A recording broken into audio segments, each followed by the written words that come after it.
नमस्कार साथियों। हम आज दो प्रसिद्ध दुर्ग जूनागढ़ दुर्ग बीकानेर और जालौर दुर्ग का अध्ययन करेंगे। जूनागढ़ दुर्ग बीकानेर।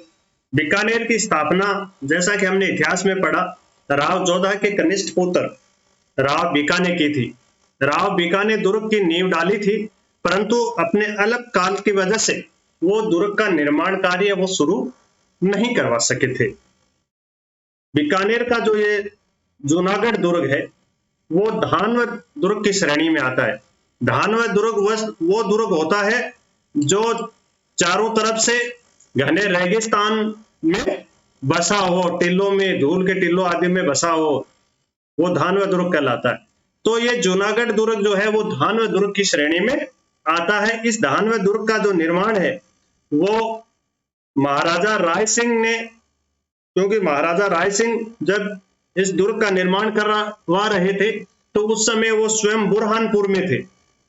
तब बुरहानपुर से महाराजा राय सिंह ने अपने जो विश्वस्त मंत्री थे करमचंद, उनको आदेश दिया कि अपना जो दुर्ग का निर्माण कार्य है, जिनकी नींव है वो पिताश्री राव बीका ने रखी थी, उसका निर्माण कार्य शुरू करवा दिया जाए।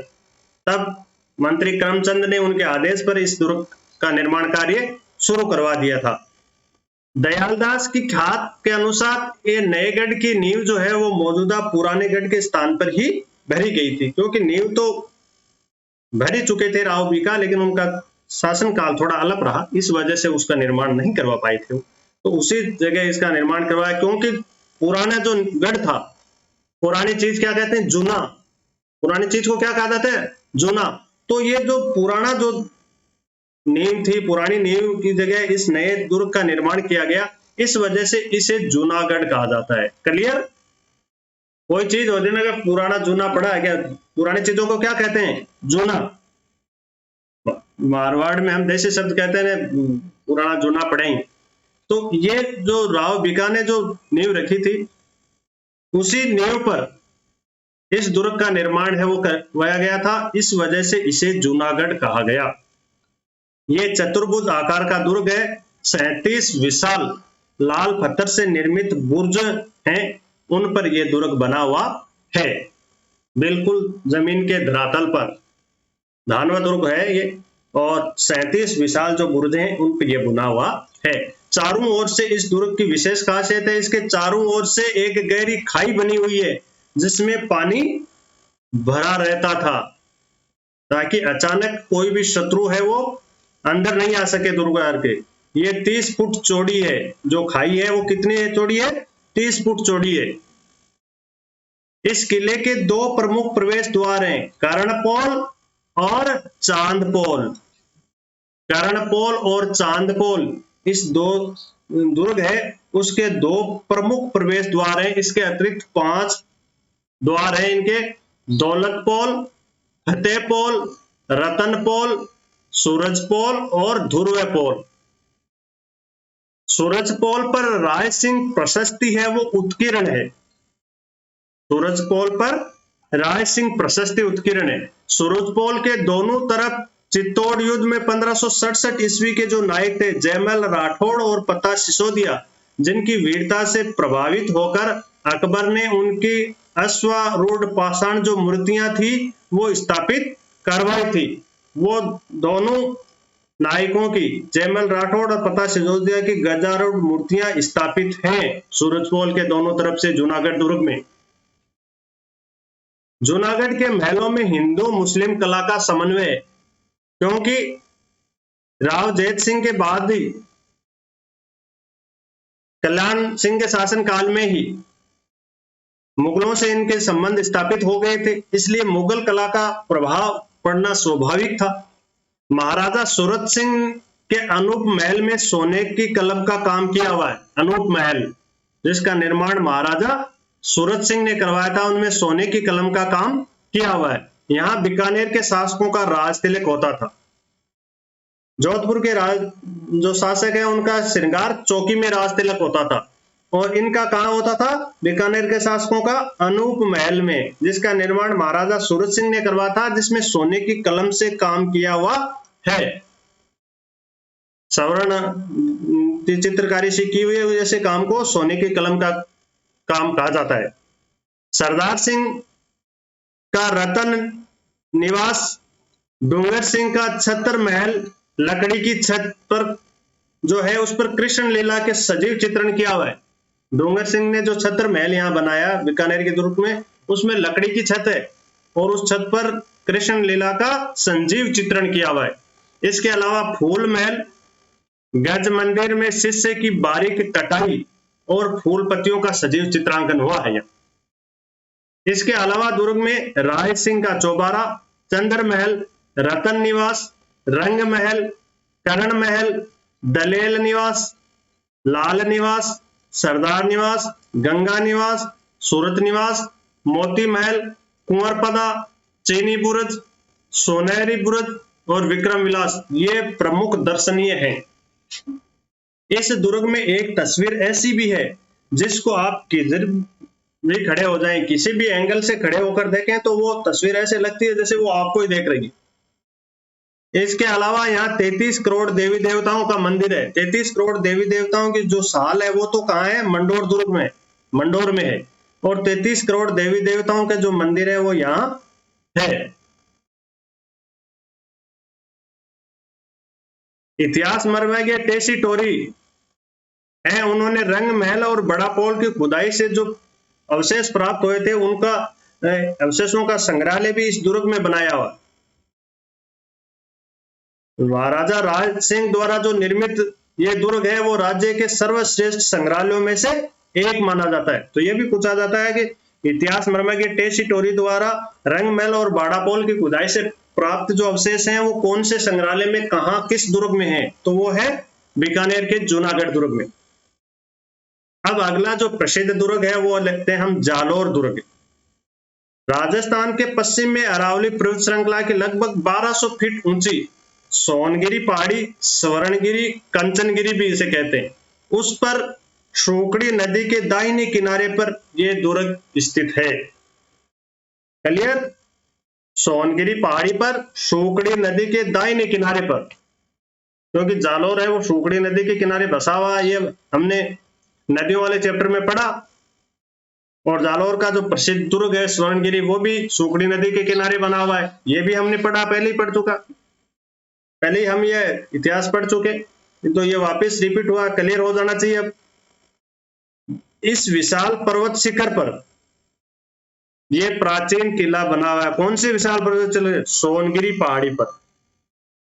स्वर्णगिरी, सोनगिरी या कनक आंचल पर स्थित होने के कारण इस किले को सोनगढ़ या सोनलगढ़ कहा जाता है। इस पहाड़ी का नाम सोनगिरी या स्वर्णगिरी या कंचनगिरी है और उस पर यह दुर्ग जालोर का जो प्रसिद्ध गिरी दुर्ग है वो बना हुआ है। इस कारण से इस दुर्ग को सोनगढ़ अथवा सोनलगढ़ कहा जाता है और इस पर शासन करने वाले कीर्तिपाल चौहान के वंशज है वो सोनगरा चौहान कहलाए। इस सोनगढ़ की वजह से ये सोनगरा चौहान कहलाए। यहाँ कीर्तिपाल है, उन्होंने चौहान वंश की स्थापना की थी। किसने? कीर्तिपाल ने जालोर के चौहान वंश की स्थापना की थी। ये सोनगरा चौहान कहलाए। प्राचीन साहित्य और शिलालेखों में जालोर को जाबालीपुर, जालहपुर कहा गया है और इसके किले को स्वर्णगिरी लिखा मिलता है। प्राचीन शिलालेखों में, जनश्रुतियों में, साहित्य में। जनश्रुति के अनुसार इस किले का एक नाम जालंधर भी था। इतिहासकार डॉक्टर दशरथ शर्मा के अनुसार प्रतिहार नरेश नागवट प्रथम ने जालोर को अपनी राजधानी स्थापित की और संभवतः इस दुर्ग का निर्माण करवाया। ये डॉक्टर दशरथ शर्मा मानते हैं। डॉक्टर दशरथ शर्मा क्या मानते हैं कि जालोर के दुर्ग का निर्माण है प्रतिहार शासक नागवट प्रथम ने जालोर को राजधानी बनाने के बाद में इसका निर्माण करवाया था। डॉक्टर गौरी शंकर ओझा जो है वो परमारों को इसका निर्माता मानते हैं। डॉक्टर गौरी शंकर ओझा है वो जालोर दुर्ग के निर्माता किन्हें मानते हैं?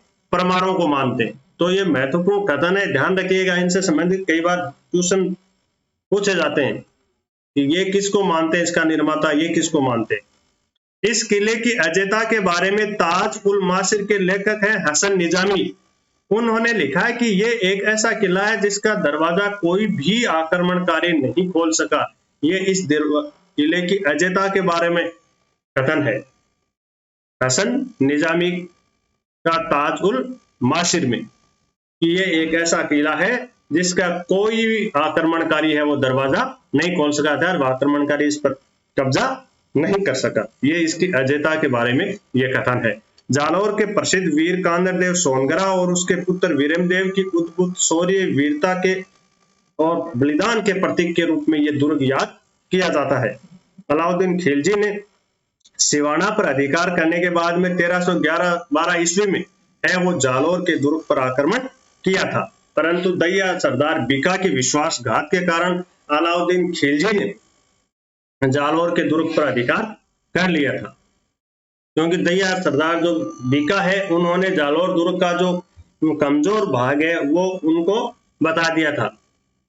इसी वजह से तो कमजोर जो दुर्ग का जहाँ नमी होती है उस नमी को ज्ञात करने के लिए जालौर में उस समय रात के समय में भारी ऊंचे भावों पर है वो राई खरीदी गई, क्योंकि राई एक ऐसा तेलीय पदार्थ है, ऐसा मसाला है जो जहां डाल देता है वो नमी है वो तुरंत सोखता है, तो वो ये बता देता है कि यहाँ नमी है, और जहां नमी होती है वो चीज कमजोर होती है। तो जालौर अभियान के समय अलाउद्दीन खिलजी की सेना के द्वारा भारी मात्रा में रात्रि को दुर्ग है उसके कमजोर क्षेत्र का पता लगाने के लिए राई है वो ऊंचे भाव में खरीदी गई। जब सुबह हुई, लोगों को पता चला कि यार राई इतने महंगे भाव में बिकी है, तो सुबह लोग हैं वो राई ले लेके आए। तब तक अलाउद्दीन खिलजी की सेना को उस राई की जरूरत ही नहीं रही। तब से ये कहावत प्रचलित हो गई कि राई के भाव तो रात ही गए, मतलब रात ही थे भाव, रात ही जरूरत, रात को ही हमें इसकी जरूरत थी और इसके भाव रात ही थे, अब नहीं है। तब से ये कहावत है राई के भाव रात ही गए, ये जालौर दुर्ग से निकली हुई और उस नमी का पता करने के लिए खरीदी गई थी राई। इसमें दैया सरदार बीका का विश्वासघात हो गया था सोनगरा चौहानों के प्रति, और इस वजह से अलाउद्दीन का है वो जालौर दुर्ग पर अधिकार हो गया। राव कानरदेव सोनगरा और उसका पुत्र वीरमदेव है वो लड़ते हुए वीरगति को प्राप्त हुआ। ये जालौर का प्रथम शाखा कहलाता है और दुर्ग की जो ललनाएं हैं उन्होंने जोहर किया, ये जालौर का प्रथम शाखा कहलाता है। जालौर दुर्ग पर अलाउद्दीन खिलजी ने अधिकार करने के बाद में इसका नाम जलालाबाद कर दिया था। क्या कर दिया था? जलालाबाद। और इस दुर्ग में एक अलाई मस्जिद का निर्माण करवाया था। अलाउद्दीन की मस्जिद कौन से दुर्ग में है? तो वो जालौर दुर्ग में है। ये क्वेश्चन पहले भी पूछा गया कई बार, तो इसका ध्यान रखिएगा। तत्पश्चात जालौर दुर्ग पर है वो राव मालदेव का अधिकार रहा। राव जो दैया बीका सरदार जो दैया था उसके इस विश्वासघात का पता जब इसकी पत्नी को चला तो उसकी पत्नी ने अपने इस विश्वासघात पति को मौत के घाट उतार दिया था। तो ऐसी भी देशभक्त वीरांगनाएं थी राजस्थान में। तत्पश्चात जो जालौर दुर्ग है उस पर राव मालदेव का अधिकार रहा और जोधपुर की गद्दी के लिए जब भीम सिंह और मान सिंह के बीच उत्तराधिकारी का संघर्ष चल रहा था तब अपने संकट काल में महाराजा मान सिंह ने इस दुर्ग में आश्रय लिया था, जालौर के दुर्ग में। और जब महाराजा भीम सिंह ने मान सिंह को जालौर दुर्ग खाली करके जोधपुर आने का कहा था कि आप जालौर दुर्ग खाली कर दीजिए, आप जोधपुर आ जाइए, तब महाराजा मान सिंह ने उनको विरोचित उत्तर दिया था। क्या उत्तर दिया था? आब फटे घर उलटे, कटे बगतरा कोर, शीश पड़े धड़तड़ पड़े, जद छूटे जालौर। कि मेरा जालौर नहीं छूट सकता। जालौर आप कह रहे हो जालौर छोड़ के जोधपुर आ जाओ, ये जालौर से मैं तभी छूट सकता है जब मैं युद्ध में लड़ता हुआ वीर गति को प्राप्त हूं, मेरा सिर है वो धड़ से कट के गिर जाए, मेरा शरीर तड़फे, तभी, मतलब जब शरीर से प्राण निकले तभी जालौर है वो निकले दिल से, इससे पहले जालौर है वो मैं नहीं छोड़ सकता। ये विरोचित जवाब दिया था। तो ये प्रसिद्ध कथन है कि ये किस दुर्ग के संबंध में मान सिंह ने कहा था? तो ये जालौर दुर्ग के संबंध में कहा था मान सिंह ने भीम सिंह को, अपने भाई को। सूरजपोल किले का जो प्रथम द्वार है जालौर के किले का, उसके बाद में ध्रुवपोल, चांदपोल और सिरेपोल है।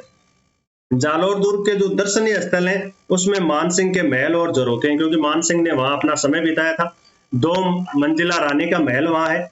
चामुंडा माता का मंदिर है, जोगमाया के मंदिर है वहां, प्राचीन जैन मंदिर है, संत मलिक शाह की दरगाह भी वहां है, परमार कालीन कीर्ति स्तंभ वहां मौजूद है। इसके अलावा वहां जैन मंदिर है, वो बहुत प्रसिद्ध है जालौर दुर्ग में। इस किले के कमजोर भाग को जानते हैं। राई वाला जो की कहानी है तो मैं आपको बता चुका। राय के भाव राठी के वाली प्रचलित कहानी इसी दुर्ग से संबंधित रही है। तो इस प्रकार हमने इन 2 दुर्गों का अध्ययन किया।